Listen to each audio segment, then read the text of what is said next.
places famous. The first is the Benedictine Abbey, founded by the Charlemagne. Who being Charlemagne, or Charles the Great? He was king of Franks. He was also later king of Longobards when he won the war against them. Longobards being another big tribe from Germany, north of Germany, present, of course, territory of Germany, who after a couple of ages settled in the present day Lombardy in Italy. It is the largest region in the north of Lombard in Italy. So they left the name Lombardian after Longobards. And at the end he also acquired or stayed the lord of the very last territories of Western Roman Empire. He moved, or maybe not moved, he spread the kingdom of France, Franks, the kingdom, as far as to Slovenia, Croatia, part of present Austria, part of German territories, of course France, and he started a war to overtake some territories on Iberian Peninsula, because the Moors been there from the beginning of the 8th century. He was crowned as the Holy Imperator of Roman Empire, because he something as the resurrect the Roman Empire. He made a deal with the Pope, who been the head of the Papal State and the former Rome capital Rome, and because he connect so many territories, former territories of Roman Empire, Western Roman Empire, which collapsed on the 5th century for good, only Eastern stay on the European map. He been chosen and crowned and decided to make the capital not in Paris, as the Franks family lived and ruled in France mostly, but in Aquisgrán. It is present day Aachen, just after the border between Belgium and Germany. And of course he traveled a lot. He was a very strong man. Even if we look, he lived 71 years. On the beginning of 9th century, the average age of the humans been maybe 40-45. So he lived much longer, 71 years, as the ruler, as the gentleman who traveled a lot, led the wars. Of course, it is very serious age. And he was the founder. Before he stayed the imperator, he found on the 794 probably Benedictine Abbey. This place was, by the way, to another sacrifice place where the people pilgrimaged. It was the Santiago de Compostela in Spain, so that's why, because it was the bridge over the river, this island, so that's why it was very easy to cross the River Dronne. And when the Benedictines got the money, they started to build small abbey. This abbey also along this grew the town, because in this Benedictines Abbey is the relic of the one of the victims of massacre of innocents at the beginning of our age. It was made by the due to the order of Herod to kill all kids between 0 and 2 years old. And the relic from this massacre is in this abbey. He was plundered and destroyed twice in the middle of the 10th century by the Vikings, who travel along the coastline of the Atlantic Ocean, and of course use the flat-bottom boats going through the mainland. They twice or 3 times you were burned Paris on this way. Here they been as well. but did not destroy very much. So because the pilgrims brought the money, they need also to stay somewhere around the abbey, grow the small village. Now there's the town Brantome. It is on the island, but from the 1271 this place is not more under the jurisdiction of the abbey, so it is the separate town. Now of course both are cozy, both are the point of interest as the landmarks. The spire is also interesting. It is told that it's the oldest bell tower or the bell tower spire in France from the 11th century and not destroyed even during the religion wars which took place on the 16th and 17th century, exactly on the area where we are now. So some caves around worth to see. Also you can choose maybe to do a small trip by the boat on this small part which is exactly the place which gave the name as the Venice. So the river made a huge circulate and has two branches. The locals organized a small boat trip, 45 minutes, with some informations of course given to the tourists on the boat. When you leave the coach, you go straight, and before crossing the bridge you can see the information office. If you need any brochures you can find them there. Some places in the abbey are free of charge, some if you like to visit you have to pay the entrance fee. But the town is on the island, of course, free of charge. Oh, of course, if you order something in the restaurant, you must pay. That's normal. So now you can see where to go, one bridge or along the river. On the corner, when you cross this bridge, you turn left. Later on the corner is the tourist information center. Okay, I tried to leave you somewhere in a peaceful place. What time we have?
We are. You can leave coach both ways. Anyway, I am the last one who can leave, basically because I must lock the coach.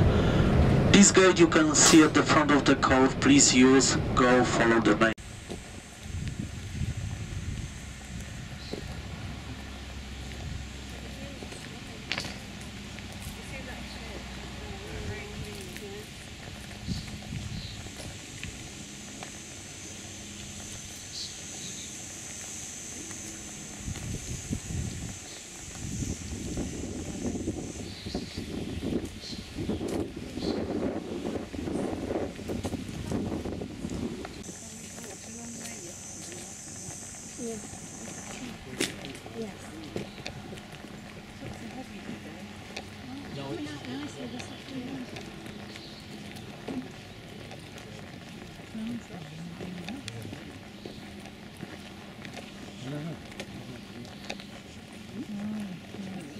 Yeah, we did. We came in here for tastings and things.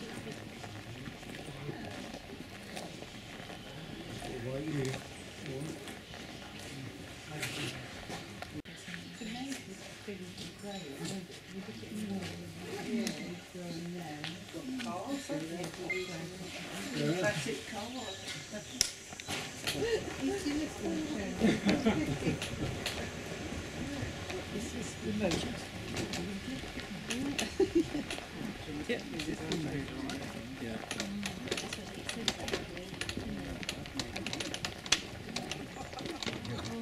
Bumpy ride.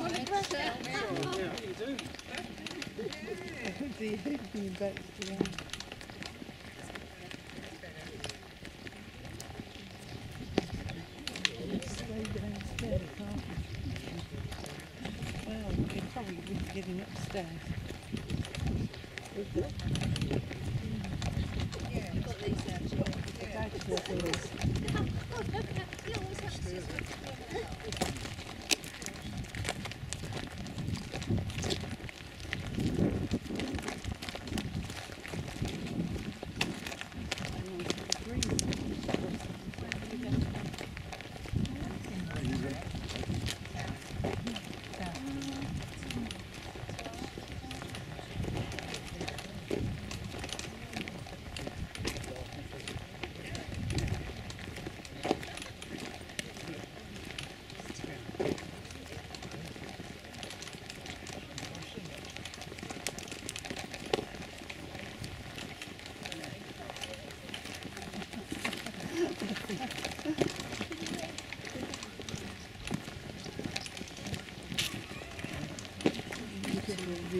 So good afternoon and welcome to the Château de Montbaziliac.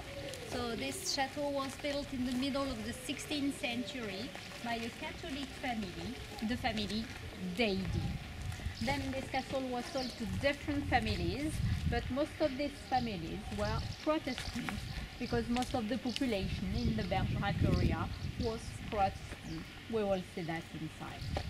Since 1960, the chateau belongs to the wine cooperative of Montbaziliac and it's now open to the visitors. So inside we are going to visit different halls which are in relation with history. You can see typical furniture from this area. And we finish the cellar, the visit in the cellar where everything is connected with the vine cultivation. But I suggest to start inside in a first room dedicated to the Protestantism. So it's a bit cool inside.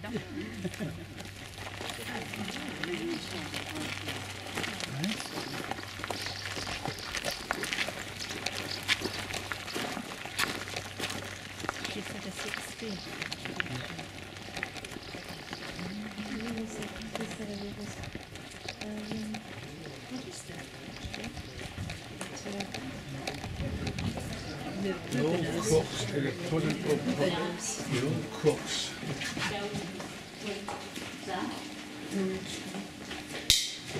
Bonjour.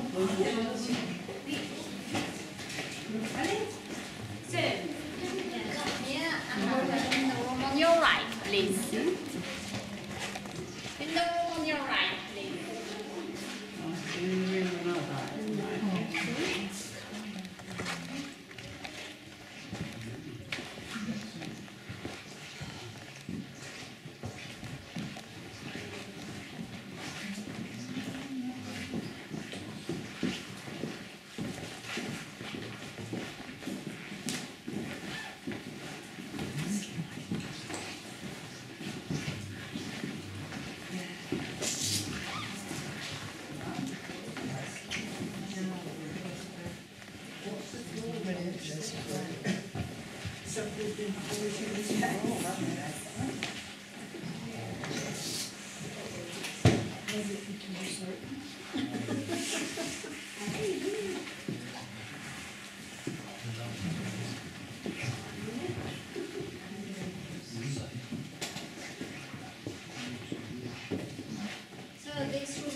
century, in the Bergerac town, about 60% of the population was Protestant.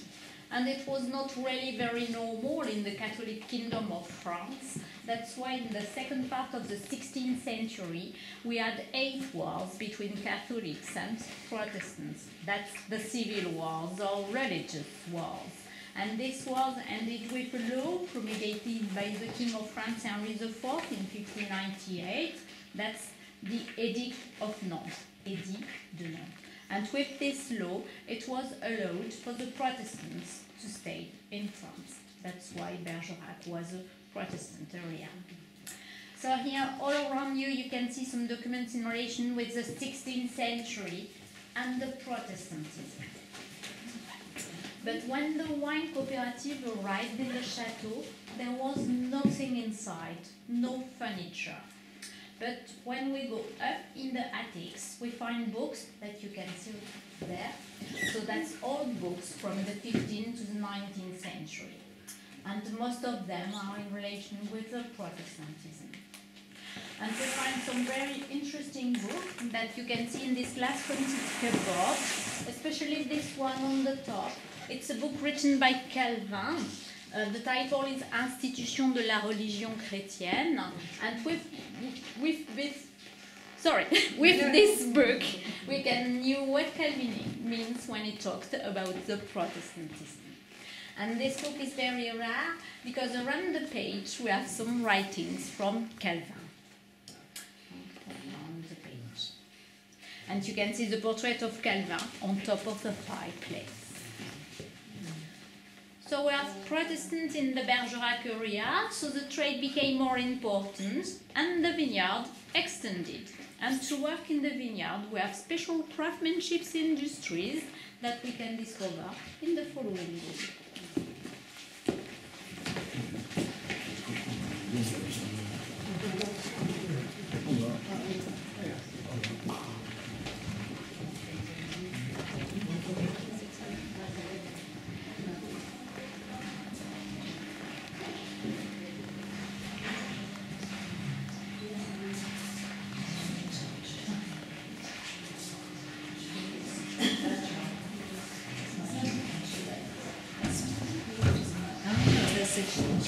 Yes.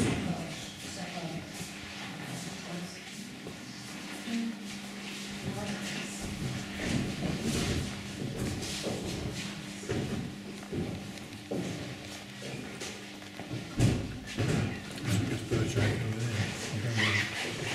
Could be.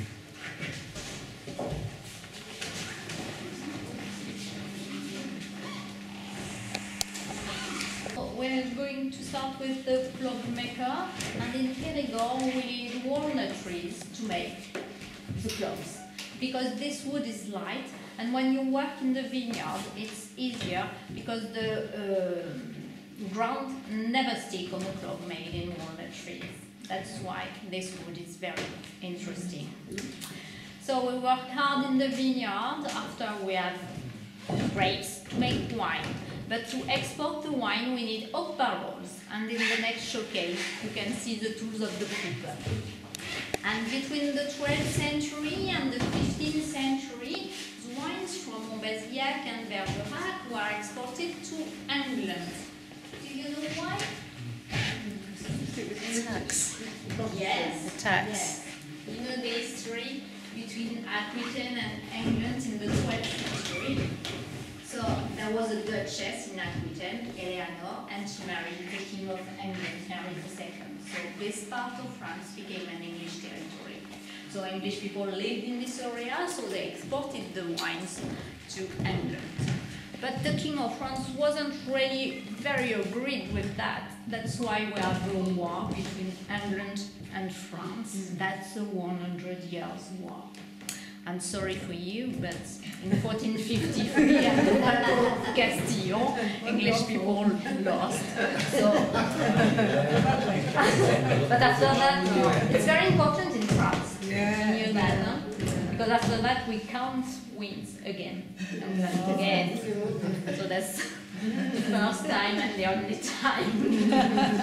So the Battle of Castillon is not so far from here. The town is called Castillon, and now Castillon-la-Bataille, Castillon the Battle. It's on the road to Bordeaux, not so far from here. So after that, we have to we continue to produce wine, but we have to find other countries to export our wines. And in the 16th century, when the Protestants arrived in this area, we exported our wines to Protestant countries like Germany and Holland. And when the King of France, Louis XIV, revoked the Edict of Nantes, the Protestants from the Bergerac area took exile and refuge in Holland, where they opened some shops, where they had all the production of some chateaux in Montbazillac. And now we call this chateau Dutch brown labels. We can say that again in the cellar.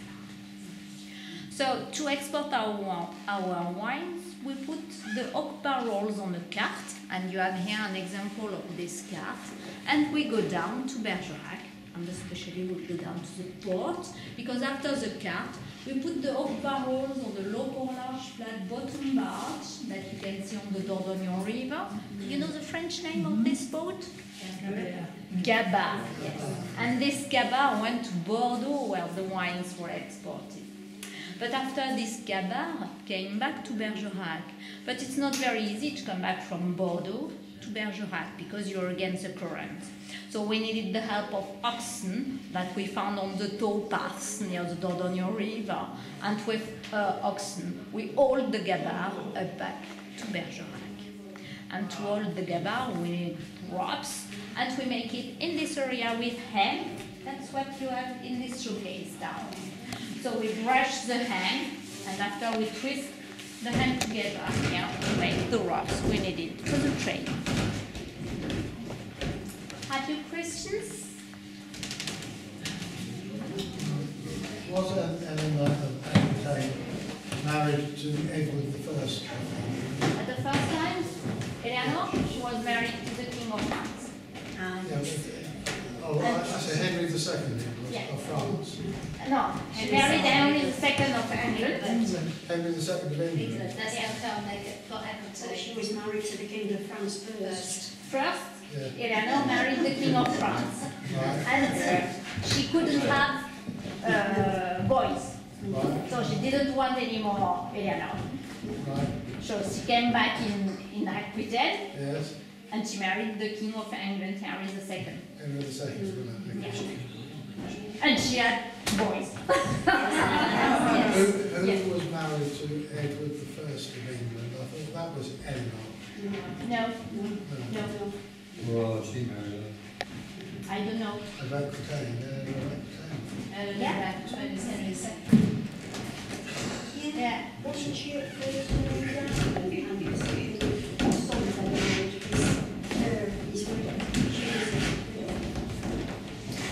I don't know. You don't know the English history? No. I know some parts, but not every wife or every king. They were all married to each other. Yeah. Or in France it was some, at the moment, not very easy. So one part in France, one part in English. And so in France, in the 17th century, she married Italian wife or Spanish. So yes, everywhere, and after German. Okay, so we can continue the visit, and now I suggest to discover the typical furniture of Victoria. So we're walking across the entrance of the Grand Salon.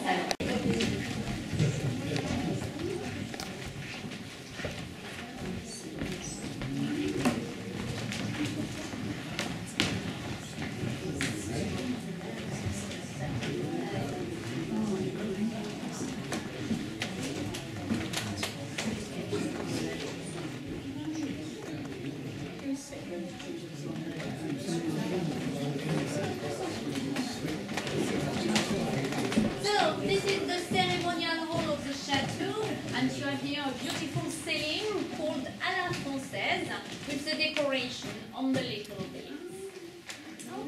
So this ceiling dates from the 16th century. But the parquet was made in the 19th century, like the parquet was when the chateau was built.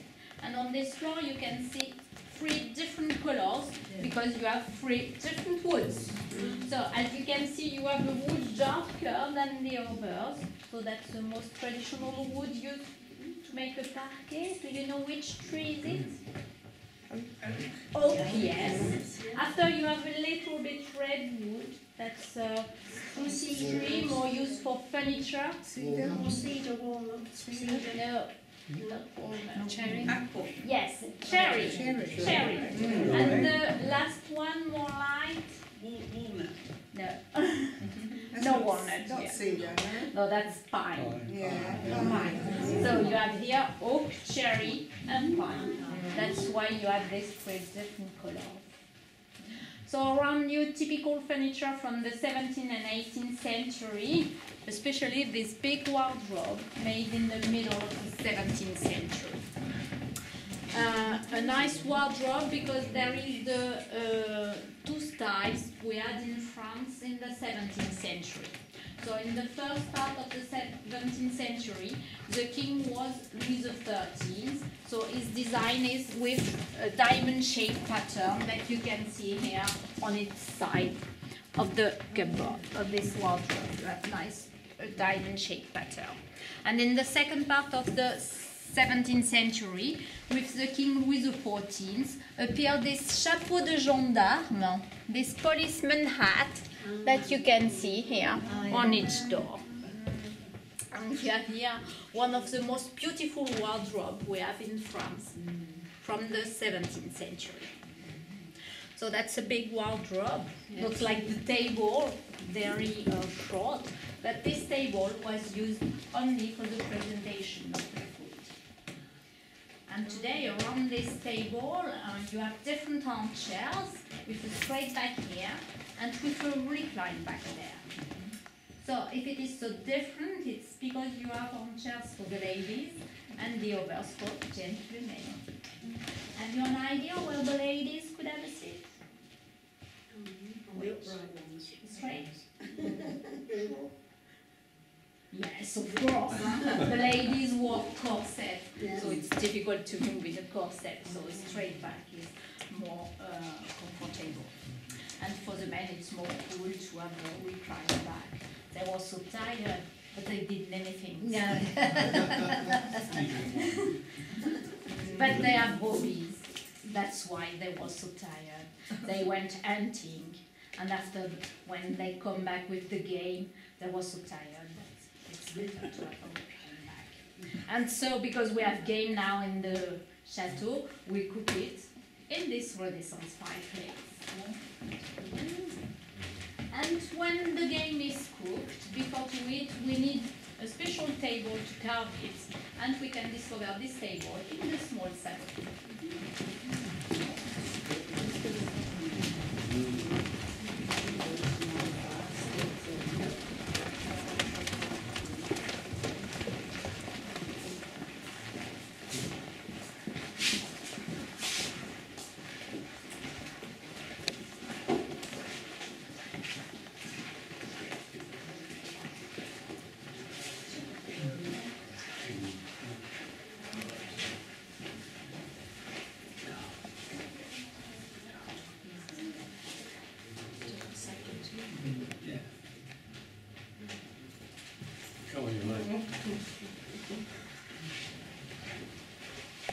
That's the style of Louis XIII, who have always diamond-shaped pattern on every furniture.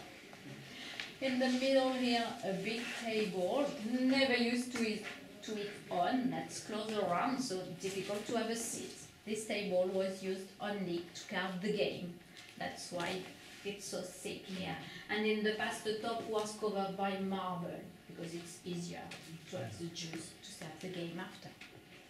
So the game is ready to eat, but for that we need a dining room, of course.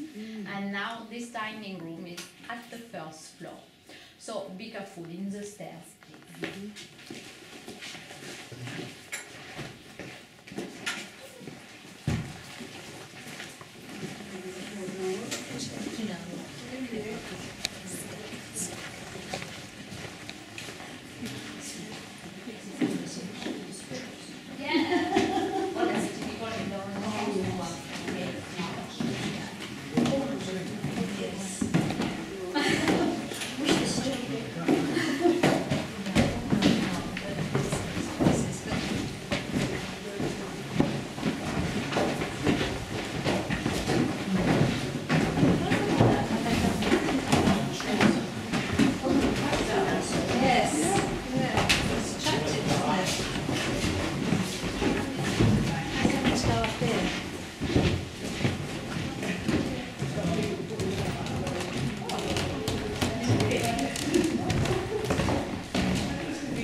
So the poor old servants would be running up and down the stairs.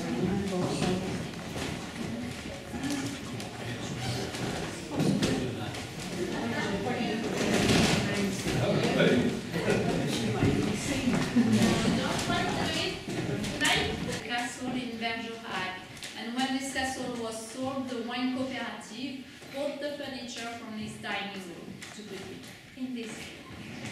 So Municipli was a great actor from the Comédie Française in Paris, and a close friend of the actress Sarah Bernhardt, who often visited him in his chateau in Bergerac. And so here around you can see some portrait of the actress Sarah Bernhardt and Municipli. And on the fireplace you can see Municipli in his apartment with beautiful decoration, a bit heavy, like the furniture, so he was a bit eccentric.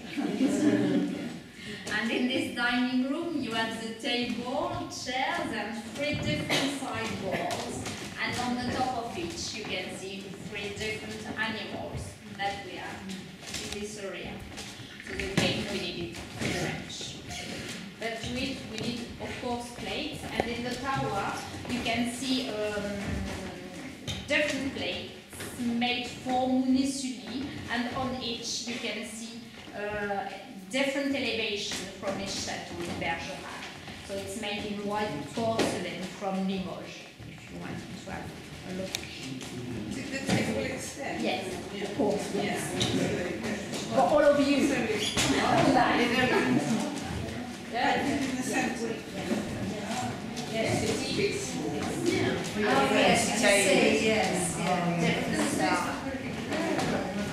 Okay. so we can eat here tonight.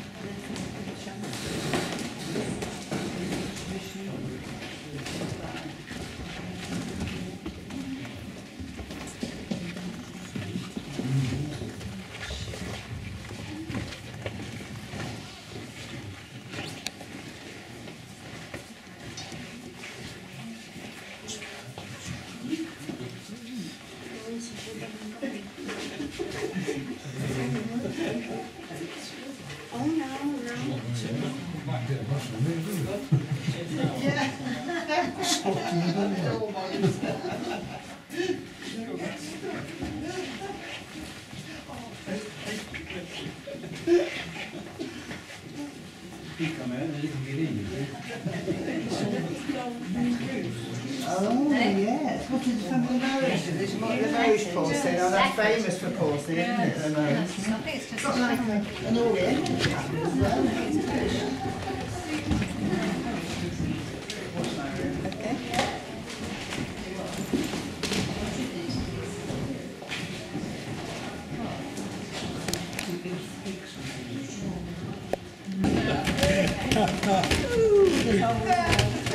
Next room. And that's a lady bedroom. So. Oh, don't say no more.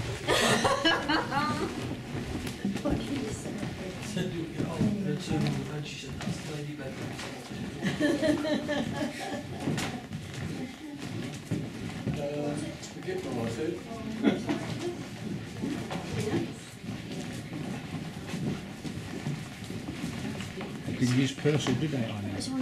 That's not white, is it? That's not white, that's green. That's white, that's white. Well,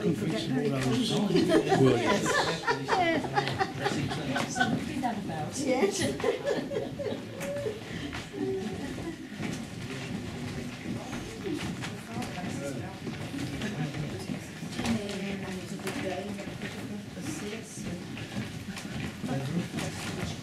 So this is a traditional bedroom for a lady in the 17th century. So you have a nice four-postured bed.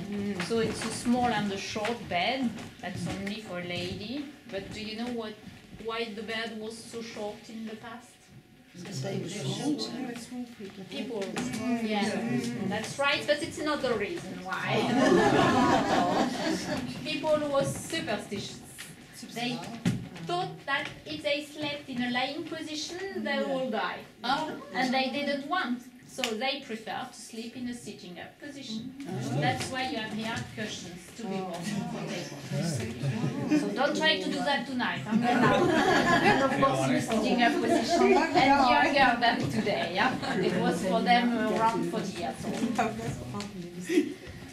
And in winter, when it was cold, we heat the bed, so that we use the warming fan that you have on the bed. So we put embers that we have in the fireplace. We put in the warming pan between the sheets and we heat the bed like that. And twice a year, because we don't like too much, we use this utensil that you have under the window to heat the water for the bath. Not a lot. It was not very interesting to wash. Only twice a year. So in the end of the 16th century, the King of France, Henry IV, said it was better to put garlic on your skin, because like that the blood was better. They smell nice.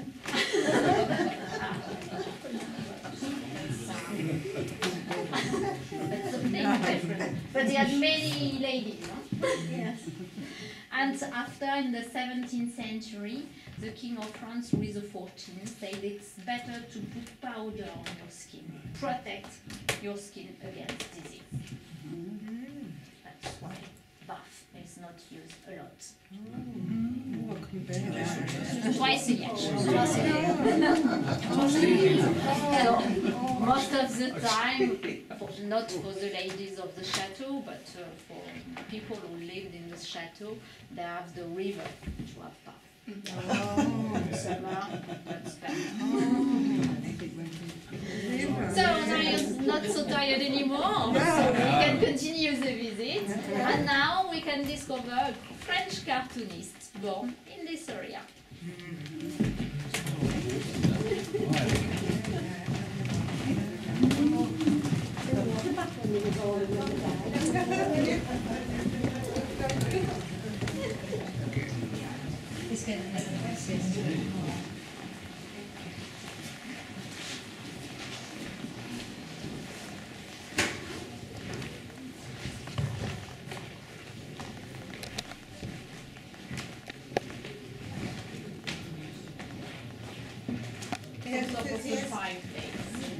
And Georges Boursa had an artist name, Sem.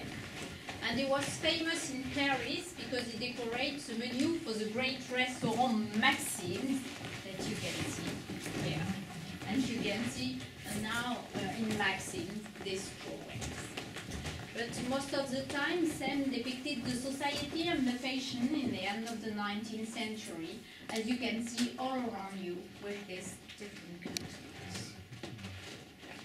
So you can have a look here, and after we continue to discover a modern art exhibition.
Yes. You go, because you're a little bit.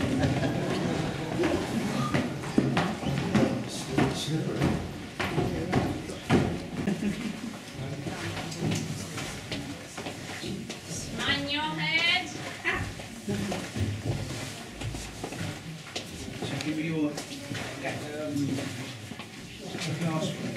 On your head. That's right.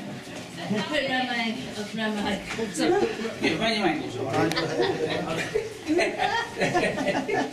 They look good here, around your ankles. Stop move fashion. Around your head.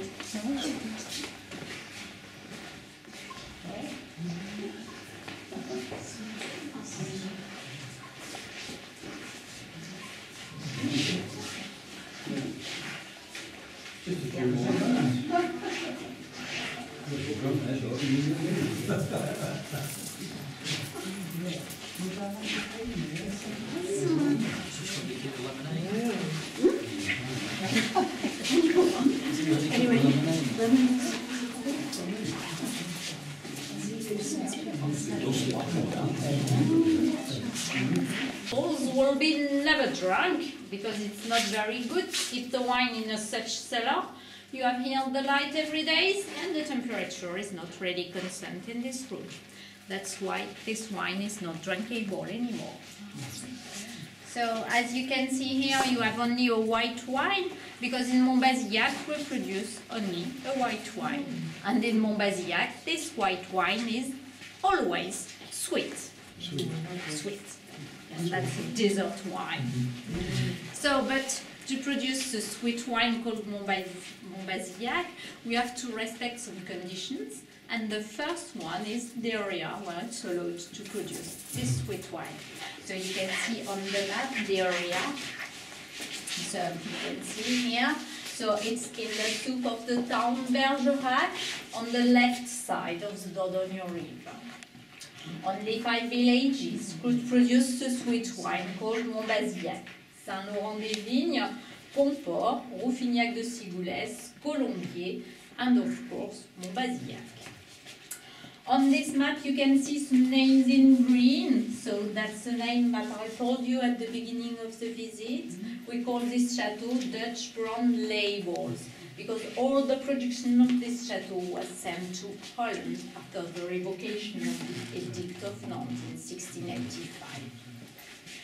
So all around the map, all vintages from Montbazillac. So as you can see, the color is dark or very dark, because when you age a sweet wine, the color of the wine became darker and darker.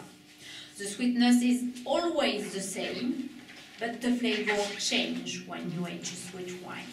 When it's young, it's more ripe fruit flavor, and when it's older, it's a stronger flavor, and when it's really very old, the flavor is like the wines from Madeira.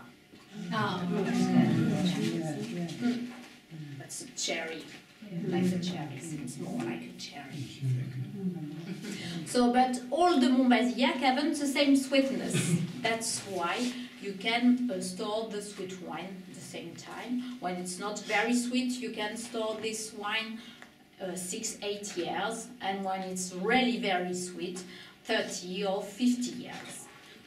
More sweetness, more time to keep the wine, store the wine. So here you are surrounded by bottles, you have a vaulted ceiling. It seems like a cellar, but in the past it was the kitchen of the chateau. All the rooms you have here was the kitchen. You are in the kitchen. So we can discover now typical culinary utensils used in this area. So, but when you enter in the room, mind your head, watch your head. People was short. We're okay. You're okay, you have to live in a castle. Yeah.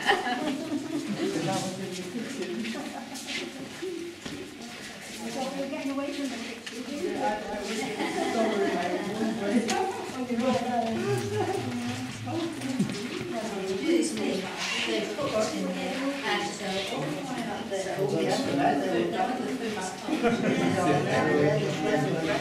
bread.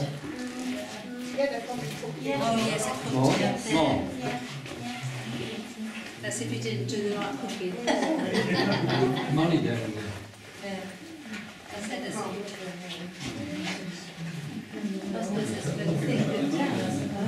So in the kitchen you need water, that's why wine, you have the well. Yeah, you have the well. And you can have the water on the stone sink under the window.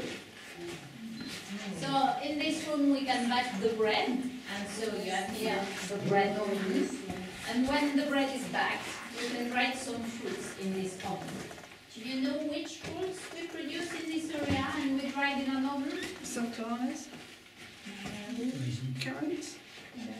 Prunes. Yes, plums. So we put the plums on this sort of wicker rack you have at the entrance of this oven. We call that in French une clé. So we put the plums on in the bread oven, they dried, and when the plums are dried, it became prunes. So we send these prunes to Agen, where the market was. That's why now on the packaging of the prunes, you can see prunes from Agen, Pruneaux d'Agen. Agen was a town in the south of Bergerac, where the market was. But no production in this town. No. So that's the production is between Bergerac and the south of Bergerac. So all around you, typical culinary utensils used in this area. And here you have a sort of funnel. Do you know what is used for? This sort of funnel? I'm not sure. It's to produce something that you can eat after, but I'm not sure you like what you can produce with that. It's for an animal. Oh, like a mincemeat. Mince. It's a force feed for the geese. Oh, foie gras. Yeah, it's to produce the foie gras. So you put this part in the geese, you put corns up, you ground, you do that 3 times in a day during 3 weeks, and after that you have foie gras. Force fed. So you need 3 weeks. Force fed. If you don't do it with a force feed, if you leave your geese natural, they force feed themselves. Yes. So you don't need 3 weeks, but 3 months. But you have foie gras. Yeah, that's quicker. At the end. Yes, that's quicker with the force feed. That's why we use it. So, and this, do you know what is used for? This utensils. Sauteed pouring oil or fat over the things? No. No, it's to produce a dessert. It's to make donuts. Yeah. So you put that in the embers to eat. To eat it. After you put it in the donut, and after in the oil, oil, and you have a nice donut. Not like used in the past. So foie gras desserts, that's nice, but better with Montbazillac wine. Yes. So we can discover now how we produce this sweet wine, Montbazillac. So we go out of this room, so mind your head please when you go out. To produce the sweet wine in Montbazillac, we need of course grapes, but only 3 grapes varieties are allowed. And these 3 grapes varieties are Sémillon, Sauvignon, and Muscadet. But we never pick the grapes when they are ripe, so when they are good in September, we wait. We wait for the development of a fungus, so we wait for the Botrytis cinerea or noble rot. So because with the fungus, you haven't water in the grapes, but a juice very concentrated in sugar and aroma, because this fungus grows on the skin of the grapes. But this fungus never grows at the same moment on the branches. That's why harvests are only by hand. The machine is forbidden in Montbazillac. So we choose part of the branches. So we have to come 2 to 6 times in the vineyard to pick all the grapes. So, and because we wait for the botrytis, we pick the grapes between October and November. That's why we need 1 to 2 months to make harvest, because we come a first time, we wait 3 days or 1 or 2 weeks to pick another part and so on. That's why we need October and November to harvest. But if we have the botrytis here, it's because we have a special climate, because this fungus needs humidity and sun to grow. And in autumn we have a microclimate in this area with misty mornings because of the river, and after we have sunny afternoons. And because we have these grape varieties, the botrytis and the microclimate, we can here produce this rich wine called Montbazillec. Have you questions? No? Sure. So we can finish the visit here. So thank you for coming in Montbazillec. And now we can discover the wines from Montbazillec. We can taste different wines of Bergerac and Montbazillec. So for that we have to go up. So mind your head when you go up.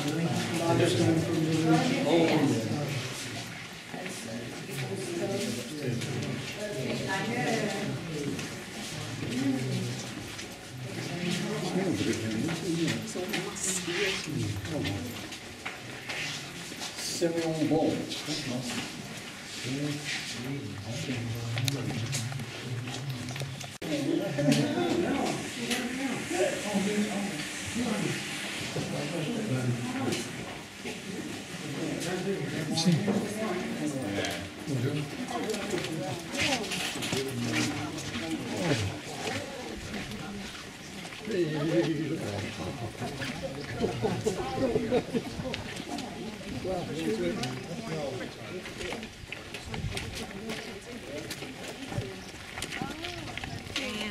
It's not the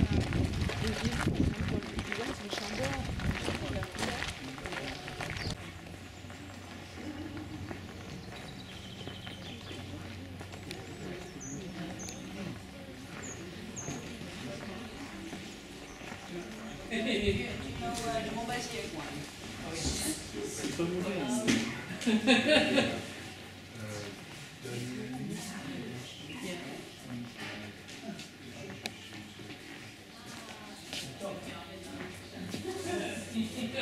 The Chanterac 2015, that's made with Sauvignon only. And it's very dry, very fruity, so it's nice to serve it cold, to 6-8 degrees. So you put your bottle 5 hours before you serve it in your fridge. And you can serve this dry white with as aperitif or with fish. So when the bottle is open, you can keep it a week in your fridge, and in your cellar you can store this dry white 3-4 years.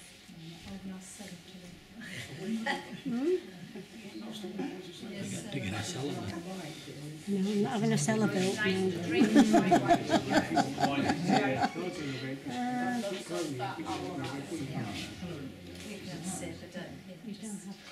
So for the tasting, keep after the dry, keep your glass to taste the red after.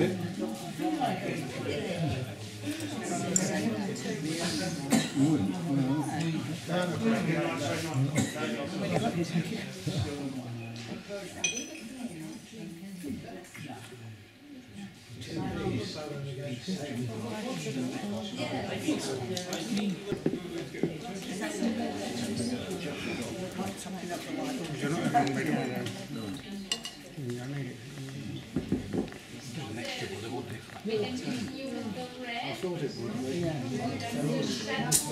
That's the Matière 2001.